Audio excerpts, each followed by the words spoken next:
नमस्कार, मैं हूं निश्चित दुबे। आप देख रहे हैं सुलगता सवाल। तो आज दुनिया भर में पश्चिम एशिया का संकट गहरा रहा है। ईरान, इजराइल, अमेरिका तनाव के बीच क्रूड ऑयल की कीमतें आसमान छू रही है।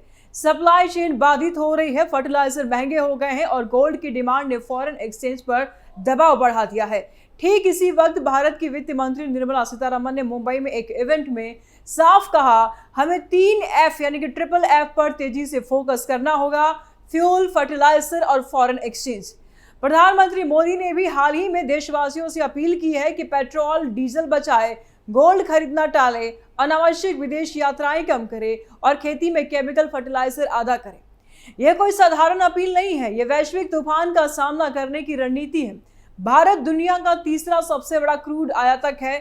पश्चिम एशिया संकट से हमारी तेल कंपनियों पर बोझ बढ़ा है। पेट्रोल डीजल के दाम बढ़े हैं और सरकार को एक्साइज ड्यूटी में कटौती से राजस्व नुकसान हो रहा है। लेकिन सरकार कह रही है कि घबराए नहीं, हम तैयार हैं। विपक्ष इसे आर्थिक विफलता बता रहा है, जबकि सरकार इसे वैश्विक चुनौती का सामना कह रही है। आज सुलगता सवाल में हम बात करेंगे कि फाइनेंस मिनिस्टर सीतारमण ने क्या कहा, अमेरिका क्यों भारत की तरफ झुक रहा है, विपक्ष क्या खेल खेल रहा है और ऐसे में कई सवाल सुलग रहे हैं। फाइनेंस मिनिस्टर सीतारमण ने विश्व संकट पर क्या कहा, इस संकट के बीच अमेरिका भारत की तरफ क्यों झुका, देश में विपक्ष इस संकट में कैसे राजनीति कर रहा है, पीएम मोदी के विदेश दौरे से क्या लाभ मिला, पीएम ने इस संकट से निपटने के लिए क्या रास्ता निकाला। वित्त मंत्री निर्मला सीतारमण ने सोमवार को मुंबई में जो कुछ कहा वो सीधा दिल की बात था। उन्होंने साफ साफ कहा कि आज चुनौतियां ज्यादातर बाहरी है। क्रूड ऑयल, फर्टिलाइजर और गोल्ड की बढ़ती कीमतें हमारे एक्सटर्नल सेक्टर्स पर भारी दबाव डाल रही हैं, क्योंकि इन तीनों के लिए हमें विदेशी मुद्रा खर्च करनी पड़ती है। उन्होंने ट्रिपल F का मंत्र दिया: फ्यूल, फर्टिलाइजर और फॉरेन एक्सचेंज। सीतारमण ने कहा, प्रधानमंत्री मोदी की हालिया अपील का जिक्र करते हुए उन्होंने कहा कि पेट्रोल डीजल बचाना, फॉरेन एक्सचेंज बचाना और गैर जरूरी गोल्ड इंपोर्ट रोकना, ये सब बाहरी आर्थिक दबाव को मैनेज करने के लिए है।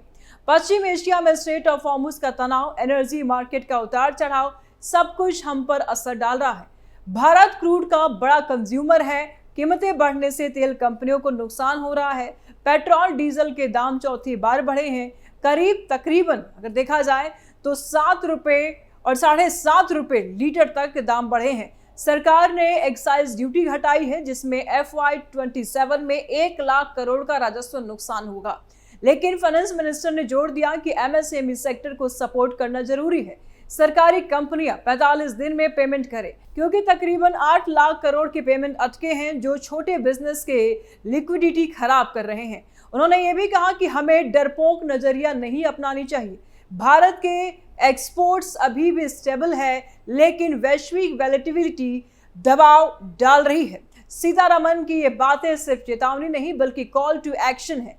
देश को एकजुट होकर बचत करनी होगी। फ्यूल बचाओ तो इंपोर्ट कम, फर्टिलाइजर कम यूज करो तो मिट्टी भी बचेगी और खर्च भी कम होगा। तो फॉरेन एक्सचेंज बचाओ तो रुपया मजबूत रहेगा।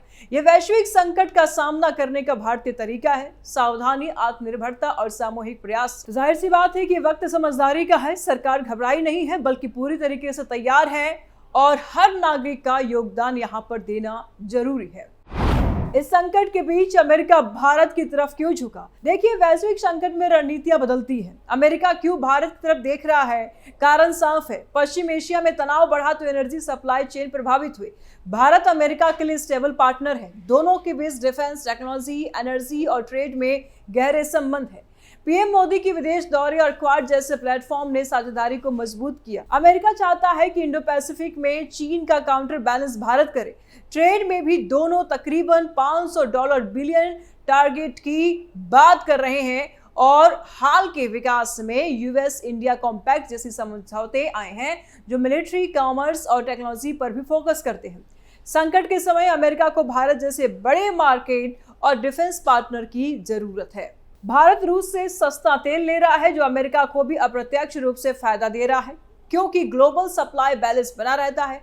अमेरिका में ट्रंप प्रशासन या जो भी भारत को मेजर डिफेंस पार्टनर मानता है। Joint exercise, technology transfer, semiconductor में निवेश सब बढ़ रहे हैं। संकट में अमेरिका भारत को सपोर्ट करता है क्योंकि दोनों लोकतंत्र हैं, शेयर्ड वैल्यूज हैं। भारत की इकोनॉमी तेजी से बढ़ रही है और वो अमेरिकी कंपनियों के लिए बड़ा अपॉर्चुनिटी है। और इसीलिए झुकाव बढ़ा है। मोदी के दौरे से डिफेंस डील, एनर्जी पार्टनरशिप मजबूत हुई है। अमेरिका जानता है कि भारत निस्थिर है और भरोसेमंद है। विपक्ष भले ही आलोचना करे, लेकिन हकीकत यह है कि मजबूत भारत अमेरिका के हित में है और इस साझेदारी संकट में भारत को बफर दे रही है, टेक्नोलॉजी, निवेश और डिप्लोमेसी के रूप में। देश के विपक्ष इस संकट में कैसे राजनीति कर रहा है? संकट का वक्त है, एकजुटता का वक्त है, लेकिन विपक्ष क्या कर रहा है? राहुल गांधी और कांग्रेस समेत दूसरे विपक्षी दल सरकार पर हमला बोल रहे हैं। वे कह रहे हैं कि मोदी सरकार आर्थिक संकट छिपाने के लिए वेस्ट एशिया संकट का बहाना बना रही है।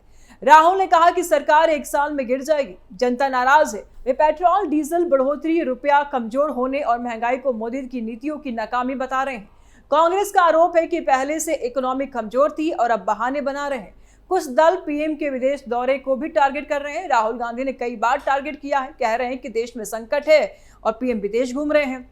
लेकिन सच्चाई यह है कि विपक्ष वैश्विक फैक्टर्स को नजरअंदाज कर सिर्फ अपनी राजनीतिक रोटी ही सेक रहा है। फाइनेंस मिनिस्टर सीतारमण ने साफ कह दिया है कि फेयर मॉन्गरिंग नहीं करनी चाहिए। सरकार ने एक्साइज ड्यूटी घटाई है, एमएसएमई को सपोर्ट किया, लेकिन विपक्ष इसे पर्याप्त नहीं बता रहा है। वे मांग कर रहे हैं कि सब्सिडी बढ़ाओ, लेकिन वे राजकोष घाटा बढ़ाएगा। विपक्ष की राजनीति पुरानी है, संकट में भी मोदी को घेरना है, लेकिन जनता समझ रही है। मोदी सरकार ने कोविड, यूक्रेन संकट से पहले भी निकाला था और अब भी आत्मनिर्भरता पर जोर दे रहे हैं। तो विपक्ष को चाहिए कि रचनात्मक सुझाव दे, न कि सिर्फ आलोचना। देश संकट में है और सब मिलकर के लड़े तो पॉइंट स्कोरिंग बाद में भी हो सकती है, लेकिन फिलहाल विपक्ष सिर्फ लड़ने पर है, अपनी राजनीतिक रोटी सेकने पर ज्यादा फोकस कर रहा है। पीएम मोदी की विदेश दौरे से क्या लाभ मिला? पीएम मोदी के विदेश दौरा हमेशा रणनीतिक होते हैं और हाल के दौरे में डिफेंस, एनर्जी, टेक्नोलॉजी और ट्रेड डील्स में है। अमेरिका, यूरोप, जापान, ऑस्ट्रेलिया जैसे देशों से निवेश आया। क्वाड, आईसीटी जैसे प्लेटफॉर्म ने टेक और डिफेंस को बूस्ट किया। विदेश दौरे से भारत को फॉरेन एक्सचेंज बचाने में मदद मिली, क्योंकि नए ट्रेड एग्रीमेंट से एक्सपोर्ट्स बढ़े। एनर्जी सिक्योरिटी के लिए यूएस से गैस, न्यूक्लियर डील्स, डिफेंस में ज्वाइंट प्रोडक्शन जो आत्मनिर्भरता बढ़ाता है। आर्थिक संकट के बीच में ये दौर निवेश लाएं जो जॉब्स क्रिएट करेंगे।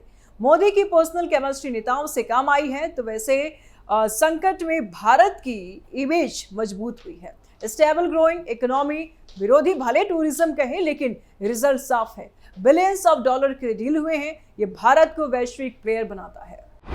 पीएम ने इस संकट से निपटने के लिए क्या रास्ता निकाला? पीएम मोदी ने साफ रास्ता दिखाया है, अपील की है। फ्यूल बचाओ, वर्क फ्रॉम होम करो, पब्लिक ट्रांसपोर्ट यूज करो, गोल्ड खरीदना टालो और 1 साल के लिए स्पेशली विदेश यात्राएं कम करो, फर्टिलाइजर आधा करो, स्वदेशी खरीदो और ये छोटे छोटे बदलाव बड़े असर करेंगे। इंपोर्ट कम होगा, फॉरेन एक्सचेंज बचेगा, रुपया मजबूत होगा। सरकार ने रिजर्व मैनेज किए हैं, एमएसएमई पेमेंट्स पर फोकस है, एक्सपोर्ट प्रमोशंस हैं और आत्मनिर्भर भारत अभियान तेज है। नेचुरल फार्मिंग को बढ़ावा मिल रहा है। यह रणनीति पहले भी काम आई।